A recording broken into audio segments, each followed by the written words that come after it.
the Wimpy Studio, and welcome back to another episode of this Wimpy News show. There's not a whole lot of stuff that came out this past week that has any interest to me. It's been a pretty slow week, if there ever was one, when it comes to announcements, but there's a few things to go over. Nothing super substantial, but stuff to talk about. So we'll go ahead and dive right in. The first thing is Taylor Swift released her song for Toy Story 5. I Knew It, I Knew You, and it's going to be in the movie. We don't really know what scene it's going to be in. We don't know the context of it, but she went ahead and released it, and I enjoyed it. For someone who didn't care for Life of a Showgirl all that much, I thought this reminded me of Country Taylor, and I think that's the general consensus I saw, was that this felt like a preview to debut TV. It very much felt like a debut track, and people really like that. The older Taylor fans. Now, I think the Taylor fans that just like her pop stuff and just more like low propensity fans, I don't think really cared for it all that much. A lot of people are just kind of hating Taylor's recent stuff, starting with Midnights and then Torture Poets Department and then Life of a Showgirl. There's just a lot of people in that category. I didn't care for either, like, any of those three albums, but they all had good songs in all of them, so I didn't hate them. They just weren't my favorites. But I really enjoyed I Knew It, I Knew You. I mean, it's not some of her best work, but for it being a song for a children's movie, I think it's good for what it is. I think it's catchy enough, so I enjoyed it. If you're a Taylor fan, let me know down below what you think of this song. It's not meant to be her best work. I don't know why people are just trying to say that this is supposed to, like, compare to, like, her normal stuff. It's not. I mean, it's better than a good chunk of the songs on Life of a Showgirl. I'll give you that. Life of a Showgirl, I'm not going to get too much into Taylor, but my favorite tracks on Life of a Showgirl were the first three tracks. It started off really strong. I was really into the album because I listened to it in order.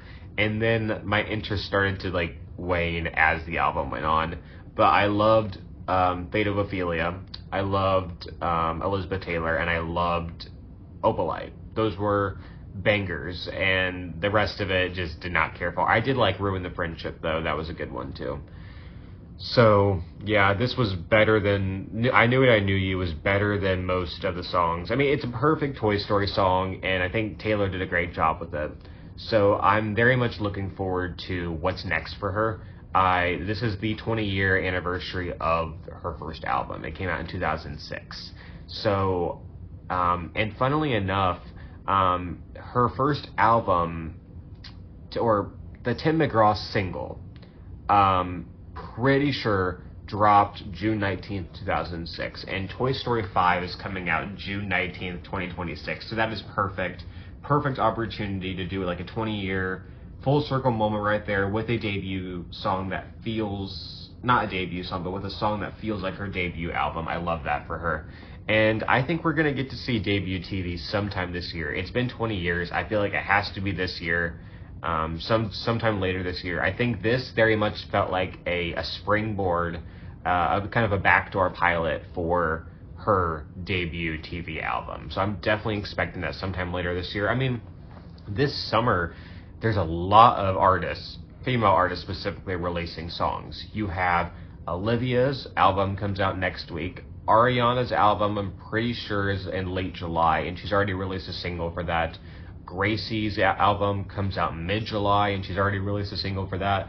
I have not listened to Gracie's single. I need to, though. It is hard to keep track. It's like everyone is fighting against each other, but yet Taylor's song still, it breaks the listing record. Now, this is like, once Olivia's album drops, this song is just gonna kind of brush away. People are going to be listening to Olivia, and I don't blame them. I mean, it's been 2.5 years, getting close to 3, since Olivia's album dropped. She took a while, and no judgment to her, because I'm sure the album's going to slap. But Taylor, the nice thing about Taylor is she knows how big she is, and that can be good and bad. But the good news is that we get more of her music in a shorter amount of time. Now, not all of it is great, but there's always guaranteed to be like a few great tracks on every album that she produces, and at least most of her songs are listenable. Some of them aren't, but most of them are. So All right, so that's kind of the music stuff, but really enjoyed I Knew What I Knew. You let me know down below what you thought of it. Okay, so they dropped a clip for Every Year After, and they dropped a clip with the two brothers, Sam and Charlie. They're arguing, they fight in the lake, but like I saw a lot of people talking about this scene on X, reposting it and chatting about it. I mean, I think this could very well be like the new hit for the summer, because off campus people are still talking about it. I see things every day, like multiple times a day on X, about Logan and Grace. People are so hyped for that, even though it's confirmed that Allie and Dean are going to be the focus of season 2. People are so obsessed with Logan and Grace online. Even though their relationship's likely not going to be the center focus until season 3, but we're most likely going to see them introduced kind of in season 2, kind of like how Dean and Allie kind of had their own side plot going on in season 1. Logan and Grace will most likely have their own side plot going on in season 2. So, yeah, people are talking about this Every Year After. I saw so many people reposting this clip, and like saying like, this is the summer I turned pretty all over again. Percy is like Belly, and from everything I know, this is not a love triangle. I'm not going to get into spoilers, but like from everything I see, this is about a central relationship between Percy and Sam, and Charlie was just like an obstacle in their way, but he's not like a Jeremiah. It's not like an actual love triangle. So that is good, because I don't think I could handle another love triangle. The thing I liked about Off Campus is that they didn't do a whole lot love triangle, and that is perfectly okay with me, because I think everyone can agree that The Summer I Turned Pretty, especially season 3, was exhausting with the triangle, and we needed a break from the triangles, and we just want good love stories, which is what we're getting. Hannah and Garrett, Allie and Dean, and then most likely this Percy and Sam, and I see there's some other side relationships in this show too. So I'm looking forward to the show. I have not read the book, and I probably won't read the book, because I still have to finish the first off-campus book, The Deal, and then I have the Heated Rivalry books that I still have to read that I borrowed from someone. So those are going to be next, and then I'll try to read those. They're a bit shorter than the off-campus books, to my knowledge, and then after that I'll probably read the off-campus books, and eventually I'll get around to the Every Summer After, which is the book that the Every Year After show is based on, but it definitely won't be for a while. What I like to do is I like watching the show and then reading the book. That's how I like to do it, because like that way I'm not spoiled about anything. I can just go in and enjoy it. However, personally for me, I like to read a book and then watch the movie. So it's like I'm the opposite when it comes to a show versus a movie. Personally though, for me, I'm perfectly fine watching this Every Year After show and then reading the book whenever I get the chance to. That way I won't be spoiled with what happens. I can just sit back and enjoy the show. I'm not spoiled, because most of these books, like I didn't read the Summer I Turned Pretty books before. Well, no, I take that back. I after the first 2 seasons came out, we had like that 2-year hiatus, and then I went ahead and read all 3 books. So, I mean, and granted, I already knew online who Belly ended up with, so it wasn't really that shocking to me. I didn't care for the 3rd book anyways, so. But yeah, I'm looking forward to this Every Year After book. It comes out this Wednesday. All 8 episodes drop on Amazon Prime. Amazon Prime they're doing extremely well with Off Campus and Every Year After coming out back to back. I mean, they knew that they wouldn't have The Summer I Turned Pretty this summer, so they had to do something to get their viewership up, and they're doing 2 shows that I think are going to be pretty popular, so I think they made a good decision there. So let's end off with talking about another Prime Video thing, actually talking about The Summer I Turned Pretty movie, because they announced that filming wrapped in Wilmington for the movie. And there are about 3 weeks left in filming. I'm pretty sure it's going to wrap in late June. So obviously that makes us wonder, where are they going to be filming in these last 3 weeks? And to me, the most obvious place is probably Paris. I mean, come on now. I mean, and they could do like they could do a little bit in Paris, they could do a little bit in Boston, they could do a little bit in LA. I mean, there's a lot of possibilities, but I feel like it has to be Paris. We have to see some of Paris. We just have to. I don't see them not shooting there. I mean, we're about to find out soon enough. I mean, there's been a lot of leaks about the wedding. We basically know everyone that is going to be at the wedding. So I'm going to go ahead and get into spoilers about the leaks that were out about which old characters are coming back, because they're bringing back a shit ton of old characters for this wedding. They're going all out. Like, the Belly and Jeremiah wedding was a joke. That wedding was so lame compared to what we're going to be getting. It's not a Paris wedding, but I'm okay with that. The wedding, I mean, obviously all we have is grainy photos is what we have to base it on, but the wedding looks like it's going to be gorgeous. Super excited for it. We have, obviously, Belly's maid of honor is going to be Taylor. We kind of knew that from the beginning. And then Conrad's best man, I guess, is going to be Jeremiah, with Steven as a groomsman. It's like that's kind of questionable to me, considering I didn't care for how Steven treated Conrad in season 3, and then Conrad and Jeremiah, I mean, they've just screwed each other over so many times. I don't think Jeremiah deserves to be up there by any means, but I mean, people are upset about it, and I mean, it's understandable. But I mean, it was always going to happen that way. It was always going to be Taylor by Belly, whoever she married, and it was always going to be, Steven was always going to be up there for whoever the boys, whichever one the boys got married. He was always going to be up there. So, again, I'm going to kind of get into which old characters are coming back. So, Agnes is there for the wedding. Annika is there. And, I mean, Agnes, we'll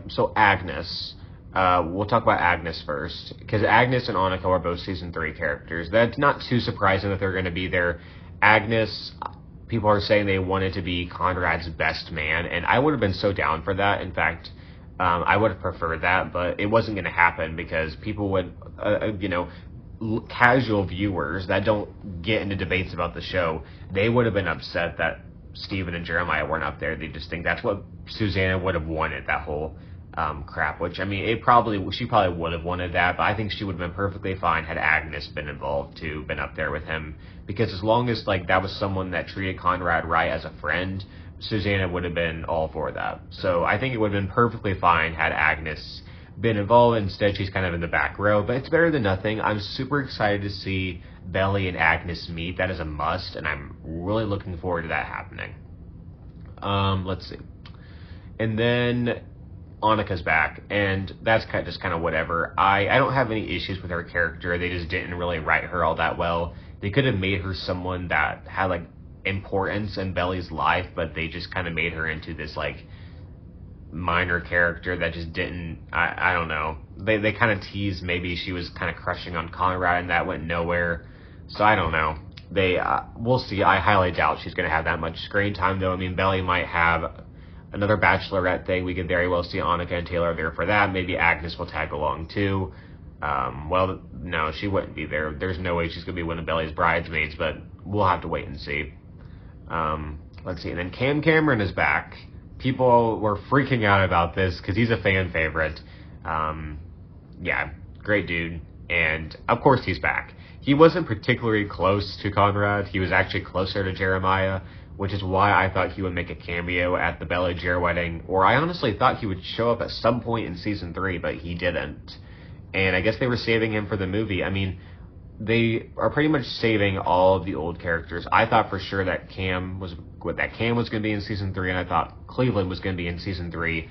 But they're bringing both back in for the movie. Yes, Cleveland's going to be in the movie, and that makes perfect sense that Conrad wanted him there. I mean, Cleveland was more of a father figure than Adam was an actual father to Conrad. So it makes perfect sense that Cleveland would be there. Laurel and John are sitting together according to the leaks, but they did not end up together in season 3. So there is very much still hope that Laurel and Cleveland can end up together. Now, I don't think the movie is going to focus significantly on them, but I would love to see a reunion there. Laurel and John, it's just kind of whatever. I didn't care that they kind of teased that. So if they can redeem that and put those Laurel and Cleveland back together, I'll be all for that.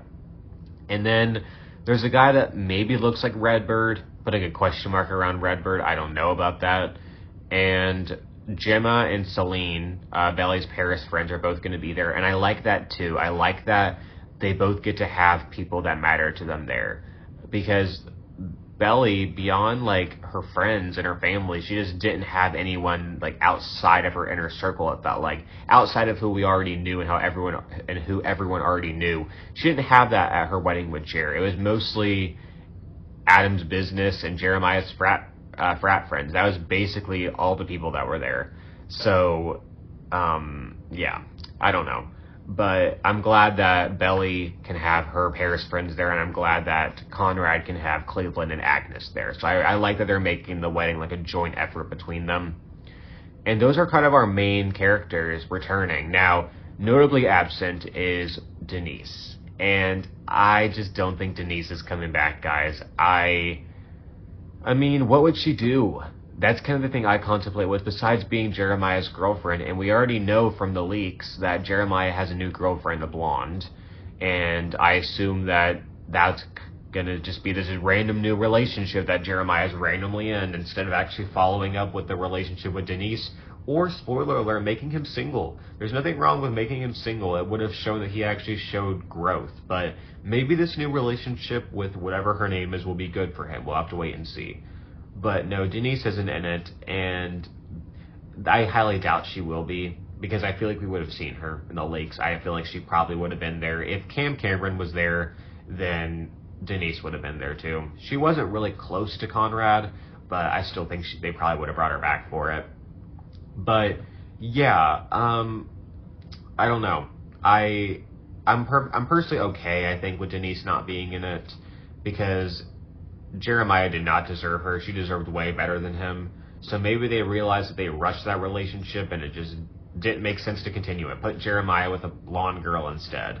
I don't even know what was the right choice there, but I would have liked to have seen Denise in it. But if it's at the expense of her not ending up with Jeremiah and actually deserving better and getting with a guy that she's like meant to be with and who like treats her right, then I'm perfectly down for that. So yeah. Alright, I think that's pretty much all I have to say, guys. I know not a lot of announcements. I really had to feel like I had to reach for things. I was thinking today, like, what on earth am I going to talk about for this show? So I had to like dig a little bit. I'm waiting for like a big announcement about like a show, like Outer Banks. I'm still waiting for that. And people online are saying like every day, where is the OBX5 news? Where is it at? And I'm like, where? Yeah, I'm surprised they haven't announced anything. I'm personally in the camp it's probably going to be August at this point, which sucks because by the time it comes out, people are probably going to be back in school already. So I don't know, but we're going to have to wait and see. They could still release it. Probably late July is the earliest at this point, though. But we'll see. Comment down below, what did you think of everything I talked about? What did you think of Taylor Swift's song for Toy Story 5? What did you think of, or are you excited for Every Year After, the new Prime Video show coming out this Wednesday? Sweet Magnolia Season 5 also comes out this Thursday, so 2 shows that I'm looking forward to. Sweet Magnolia is not as much, but we'll see. But 2 shows this week. And then all the random leaks for the Summer I Turned Pretty movie, most likely coming out next summer. So thanks everyone for watching, and I'll see you guys later. Bye everyone.